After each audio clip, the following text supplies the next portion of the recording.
Thank you, everyone, for joining me for these live internet studies week after week. My name is Ariel, ben-Lyman, HaNaviy. Normally, the show is an hour and a half long. It's broken up into two segments. Segment 1, Eschatology, a biblical study of end-time events, where we talk about end-time prophecy.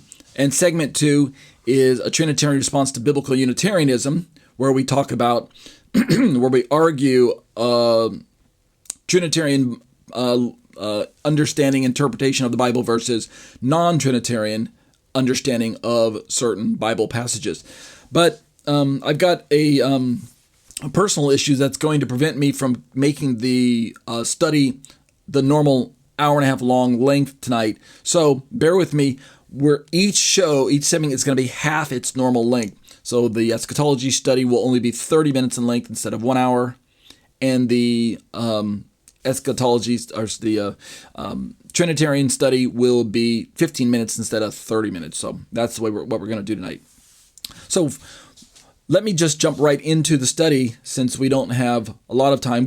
And another reason that I'm making these short is we are missing next week. Next week will be the weekend of Purim, or Purim is how some people say it. Purim, P-U-R-I-M, however you pronounce that. I say Purim. The festival itself is found like in the book of Esther and the story surrounding that. So you're encouraged to read that this week in preparation for Purim. But we won't be having a live study since it'll be close enough to the weekend, like starting near Friday or something like that, that many congregations will carry their Purim service from the normal weekday into the weekend. Plus there's that extra day known as Shushan Purim, because Purim is really a 2-day festival. So there's the second day that some congregations are going to be doing as well, and that will definitely carry over into the weekend. So I don't want to compete with that. If you've got a local congregation that has a Purim service scheduled for next week on the weekend, go there. Don't meet with us. Also, next week is, well, this week really, at the time I'm making this recording, I think it's, what does America do? Spring forward, fall back, the time shift, what do they call that thing? I forget the name of it because I don't live in America anymore, and we don't do that over here in Korea. But whatever that thing is, where you guys set your clocks back or forward, spring forward, fall back, whatever how you can remember it. That thing's going on this weekend too. So that's another thing that's messing with my times here. So let's jump right into the study. We are on the segment 1, Eschatology, Biblical Study of End-Time Events. If you look on your screen, you'll see right now that we're on topic 12, Rapture Views, a final analysis. What we're doing is we've got gotquestions.org, which is a pre-tribulational leaning apologetics resource. They are providing us with an answer or an assessment of the question, what are the strengths and weaknesses of the mid-tribulational view of the rapture? And what I said I would do is, after reading through this, which we did last week, we would turn to my own kind of refutational perspective or answer or addressing the issue of, is mid-tribulation a viable position? Is it a position that seems to be workable from a scriptural framework? And so I'm providing my own evaluation of it. Of course, if you're new to my channel and new to watching these videos, like and subscribe, thumbs up and all those other things. But if you're new to these videos, you might not be aware that I'm a Prewrather. So just very briefly, what are the other positions, and what's the meaning of some of the phrases I'm using? Okay, so just real quick, let's talk about the pre-trib rapture. What does the pre-trib rapture believe? Pre-tribulation rapturists believe the church will be raptured before the final 7-year period known as Daniel's 70th week. So when we look at eschatology, there's a lot of talk about this final 7-year period known as the 7-year tribulation. I don't like to call it the 7-year tribulation because I don't think that's a biblical name, although I understand what people mean when they say the 7-year tribulation. I just don't find that biblical description.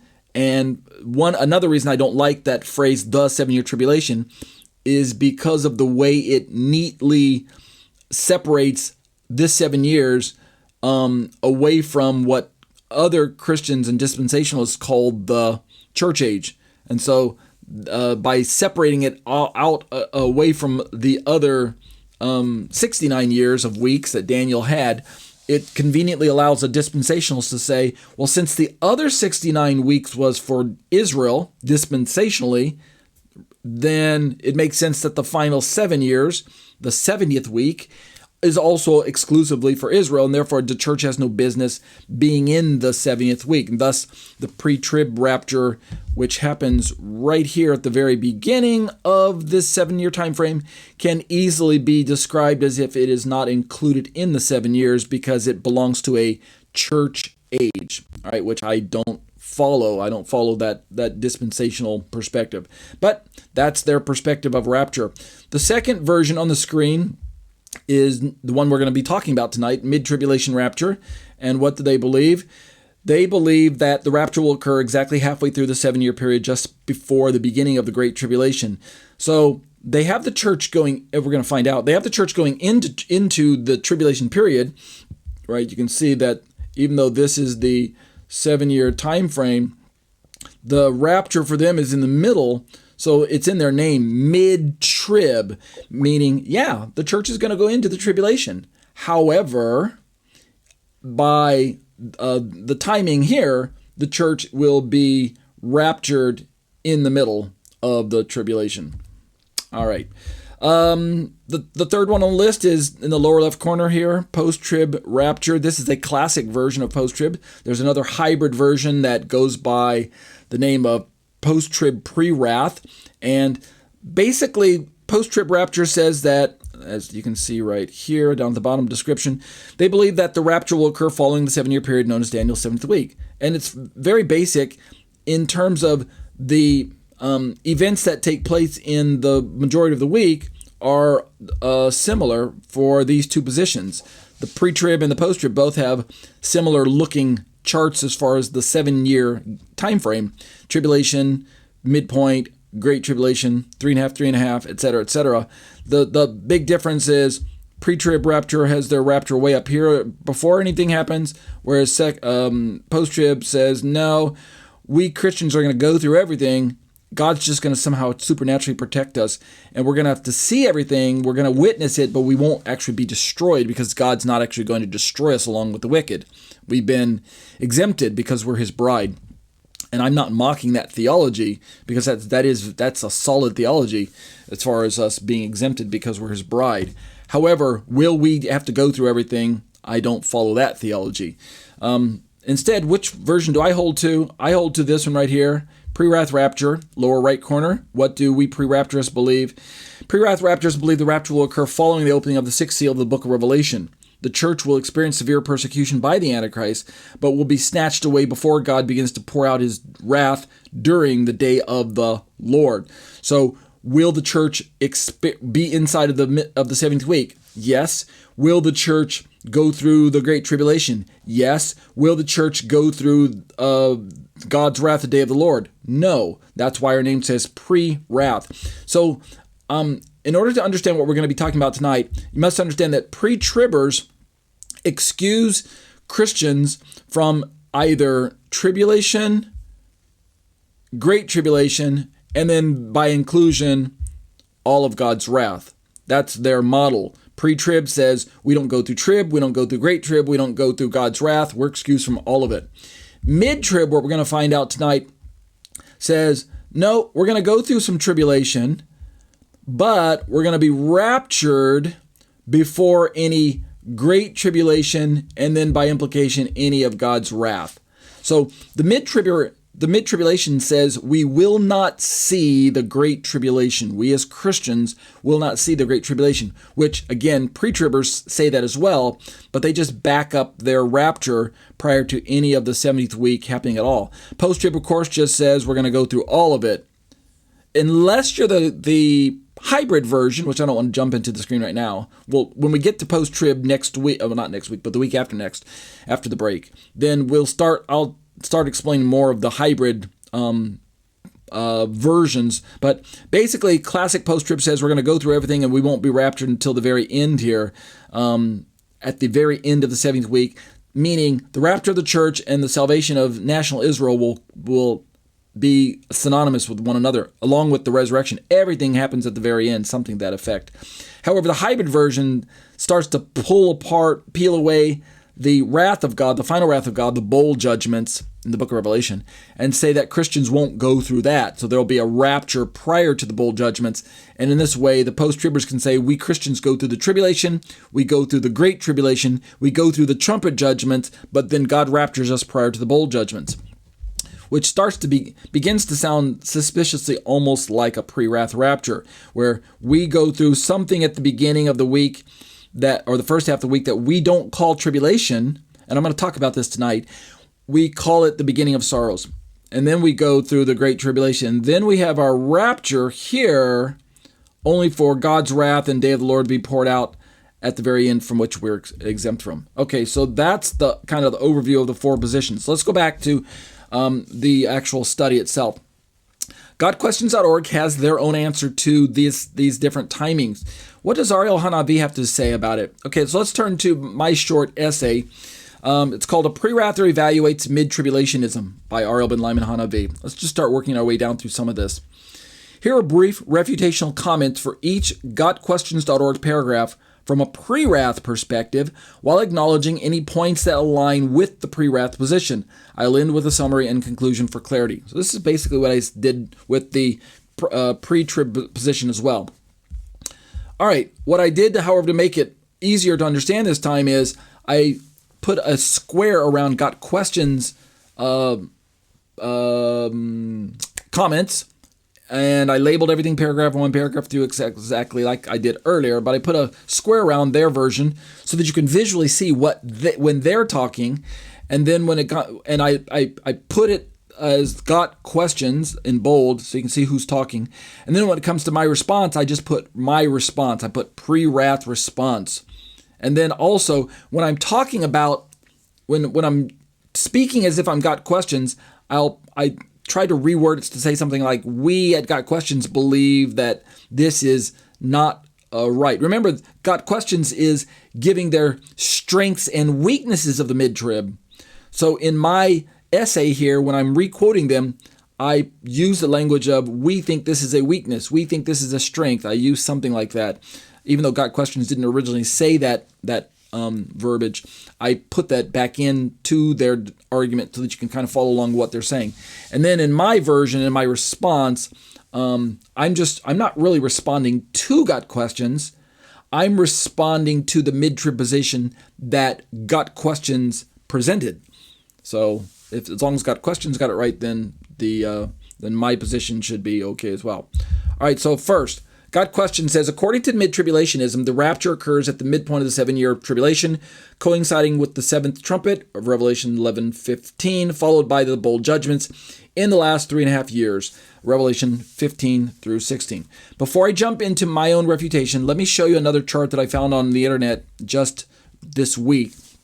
I was watching. I'm always in the market for trying to better understand another position, the other positions, so that I can make sure I'm accurately representing them. I thought I'd show you this chart because it's a little more detailed than my own chart.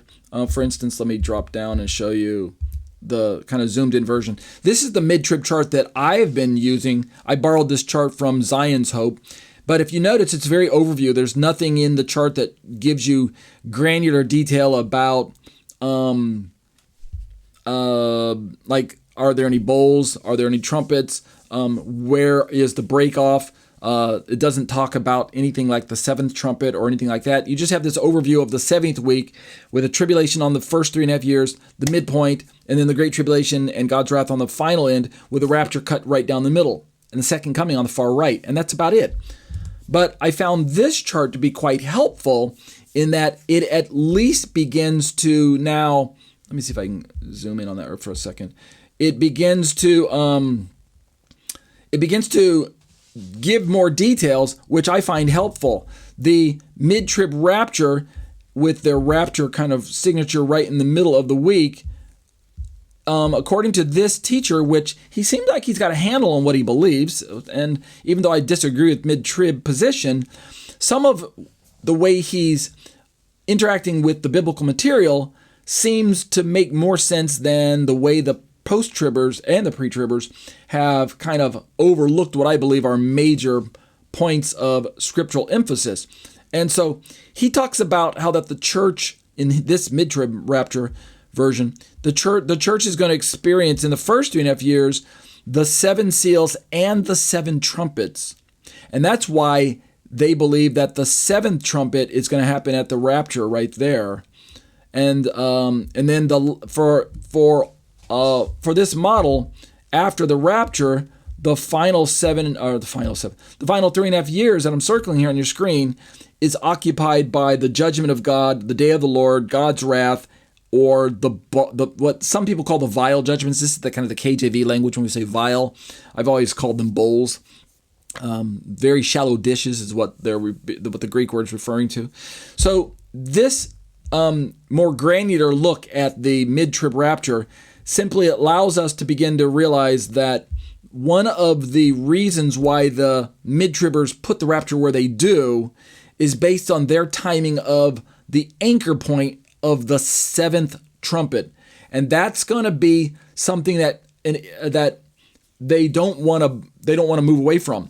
And it's linked to this idea of those 2 famous passages in Paul where he talks about at the last trump, 1 Corinthians 15:52, linked together with what they believe is the 7th trumpet in the book of Revelation, right? 11:15, what we talked about earlier. And so if the last trump of Paul's writing is the 7th trump of John's writing, then it would make sense for a rapture to take place at the 7th trump, at the last trump. We just then need to figure out when is the 7th trumpet. We're going to find out in 2 weeks if we finish this. We might not finish this, so we might have to wait 3 weeks. But we're eventually going to find out when we turn to the post-trib view that they believe that the 7th trumpet is not at the middle of the week. They believe that the 7th trumpet is at the very end of the 70th week. And therefore, they place the rapture coinciding with that last trumpet / 7th trumpet. In other words, let me go show it to you here. In the post-trib model, the 7th trumpet takes... Forgot to turn on my little pointer. There we go.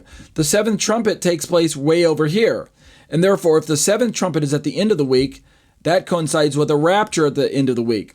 So that's what they're saying. So you could say that when it comes to post-trib, their interpretation that the rapture takes place at the 7th trumpet is identical to the mid-trib, who also says that the rapture is going to take place at the 7th trumpet. They just differ in terms of when the 7th trumpet takes place. Right? Okay, so it makes sense. All right, let's jump back over to my response. So, got questions. Opening salvo of information. Mid-trib says the rapture occurs at the mid-trib, at the middle of the week, coinciding with the 7th trumpet of Revelation 11:15. All right, what do I have to say about that? All right, first one, point number 1 under my response. Prewrath response. GotQuestions.org simply represents the mid-trib position without labeling its points as strengths or weaknesses at this juncture. Remember, their little study is called Strengths and Weaknesses, and they got a short 1, 2, 3, 4, 5, 6 paragraphs to address strengths and weaknesses. And so notice I've got mine broken down into paragraphs as well. You can see up here where it says paragraph 1. And when you get down to the very end of mine, you can see I've got paragraph 6. And then I do my short little summary. And then I do my short little conclusion. And then mine's done. So I try to hit every one of their paragraphs directly. So let's go to paragraph 1. So I say that right now they're not talking about strengths and weaknesses. Prewrath agrees that the rapture does not exempt believers from tribulation, but differs on its timing. So this is one of the first things that separates the Prewrath from the pre-trib and from the pre-trib, really. The pre-trib is the only one that doesn't put the church into the tribulation, right? Remember, let me go back to the chart that has all 4. If you look at the chart, all 3 of these versions have the church in the tribulation, but yet it's only the pre-trib rapture that says, no, the church is not in the rapture, but these are not in the tribulation. But this version, and this version, they all put the church in the tribulation. All of them do. Only the pre-tribbers excuse the church from the tribulation or any form of it. But I say, no, I agree with you, mid-trib. The church is going to go facing some bad stuff. Let's go to point number 2.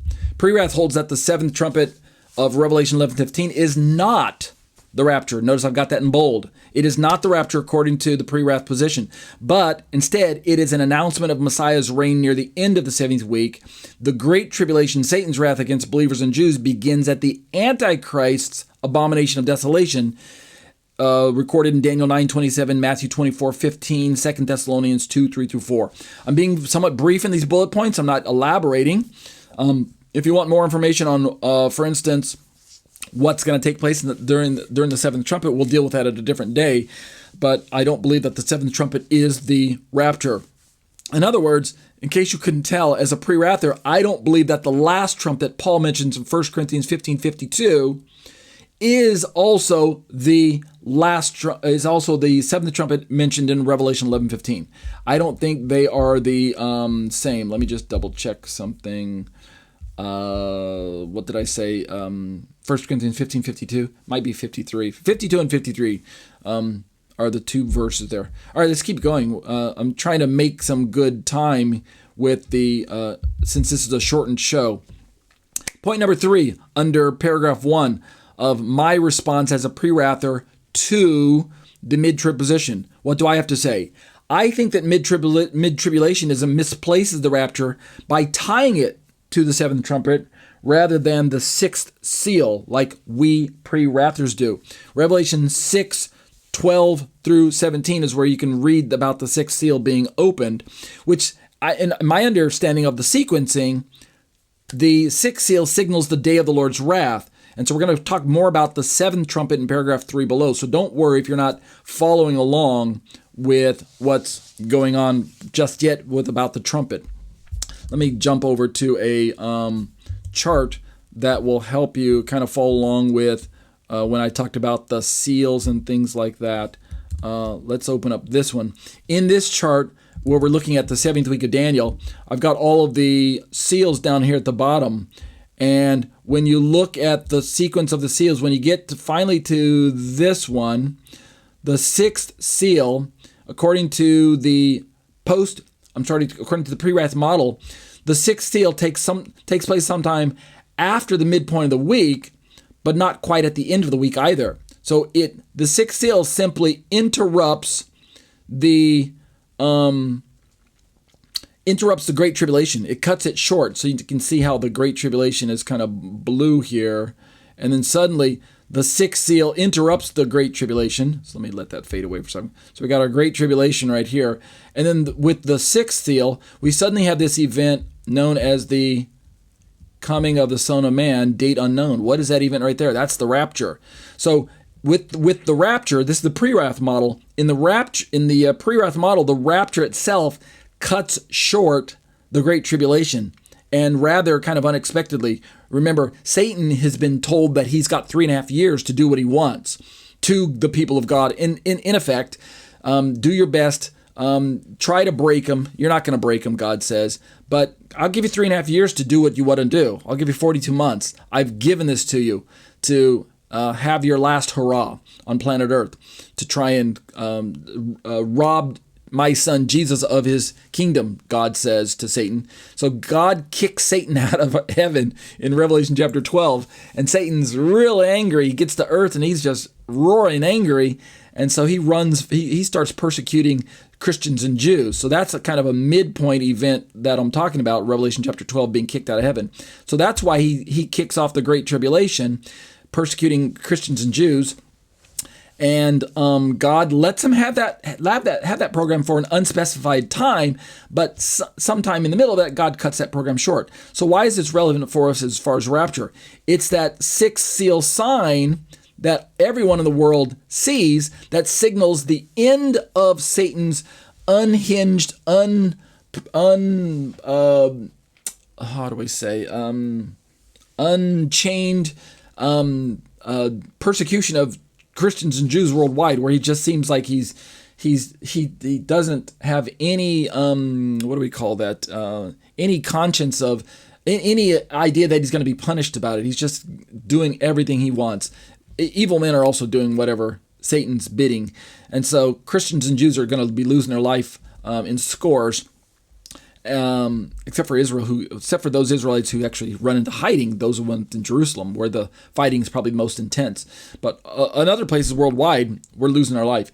The rapture is that blessed hope that cuts that program short, where Jesus says, "Nope, I'm coming back," and then God turns the tables on Satan, and it initiates his Day of the Lord activities, and that's when the seal and trumpet judgments are poured out. This is according to the pre-wrath model. When we go back to mid-tribulationism, that's why I believe that they misplace the rapture by tying it to the seventh trumpet. Go back to my last screen. The seventh trumpet, according to the pre-wrath model, should take place somewhere over here. In other words, a little farther away from the midpoint. The midpoint is here, but the seventh trumpet should be over here somewhere. In other words, rather than having a rapture closer to the seventh trumpet, the pre-wrath has a rapture closer to the sixth seal. So it's not even the same type of, symbol in the book of Revelation. And the number's wrong. It's not like we pre-wrathers are saying that the rapture is at the seventh seal. We're not even saying that. We're saying it's at the sixth seal. And it's not a trumpet. It's a seal, and it's not the seventh one, it's near the sixth one, and things like that. So that's why we've got a lot of differences here. Let's see, I've got about 1 minute left. I think I can start reading paragraph 2, since it's not that long also. I'll read this part for paragraph 2, and then this will poise us. This is kind of paragraph, let me see, was that paragraph 1? No, I don't want to read paragraph 2, because paragraph 2 is 2 parts long. We didn't get very far into the study, but no worries.